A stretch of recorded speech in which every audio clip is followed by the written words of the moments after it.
Assalamualaikum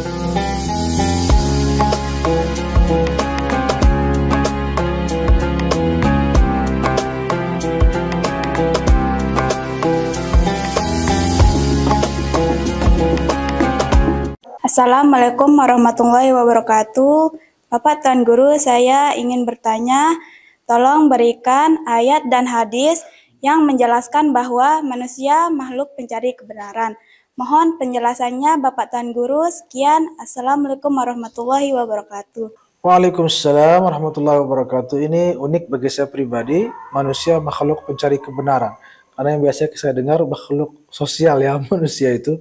Tapi Masya Allah ternyata manusia itu juga mencari kebenaran. Bagus. Dan memang kalau kita lihat dalam Al-Quran, wa ma khalaqtul jinna wal insa illa liya'budun misalnya.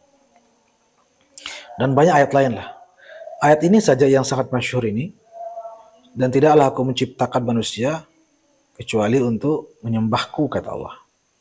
Nah tentunya itu juga memberi isyarat bahwa manusia ini tercipta sebagai makhluk yang menjadi hamba, makhluk yang bertuhan lah.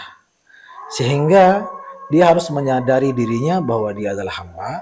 Dengan kesadaran tersebut, maka dia mengisi hidupnya dengan mengabdikan diri kepada Allah Subhanahu wa taala. Dan itulah kebenaran yang sesungguhnya. Kebenaran yang sesungguhnya adalah Allah Subhanahu wa taala. Kebenaran yang sesungguhnya adalah ketika kita menyembah Allah dengan sebaik-baiknya. Itulah kebenaran yang mutlak. Kebenaran yang absolut, kebenaran yang hakiki, yaitu ketika seseorang menyerahkan dirinya kepada Tuhannya, menyembahnya dengan sebaik-baiknya, berkhidmah kepada hamba-hambanya, kepada dakwah nabinya, umat nabinya, maka itulah kebenaran. Maka orang yang beribadah kepada Allah, itulah yang sesungguhnya dikatakan mencari kebenaran. Tapi kalau dimaksudkan di sini mencari kebenaran adalah mencari Tuhannya, ya masuk di situ. Karena sesungguhnya orang yang menyembah Allah Subhanahu wa taala, menyembah Tuhannya, menyembah penciptanya, tentunya dia harus mengenal Tuhan yang disembahnya itu. Nah, mengenal di sini adalah bagian daripada proses pencarian. Dalam ayat lain misalnya Allah mengatakan fa'lam annahu la ilaha illallah. Ketahuilah bahwa tiada Tuhan selain Allah.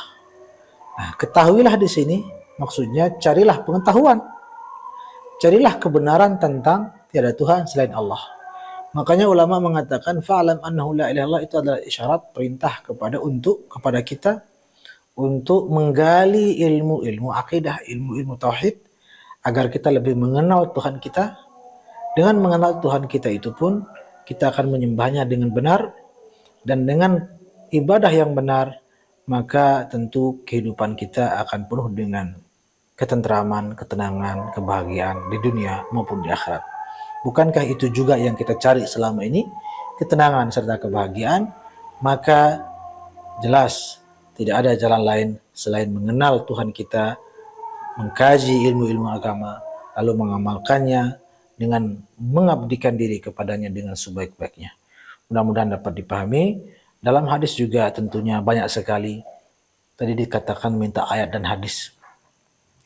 Semua hadis yang mengajarkan, yang menjelaskan tentang betapa manusia ini sangat lemah, sangat berdosa, itu sudah isyarat bahwa dia mencari kebenaran. Contoh,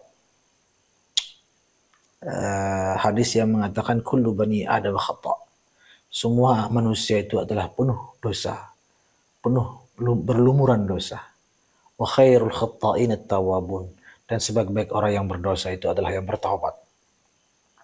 Maka bukankah hadis ini menunjukkan bahwa manusia sesungguhnya adalah berdosa, penuh kotoran, maka dia fitrahnya adalah membersihkan dirinya daripada dosa alias bertaubat. Dan hadis-hadis lainnya maupun ayat-ayat lainnya, alhasil mari kita tingkatkan kesadaran diri sebagai ciptaan Allah yang diciptakannya semata-mata untuk menyembahnya. Maka mari kita tingkatkan penyembahan kita kepadanya. Mudah-mudahan dengan taufik serta hidayahnya. Amin ya Allah ya rabbal alamin.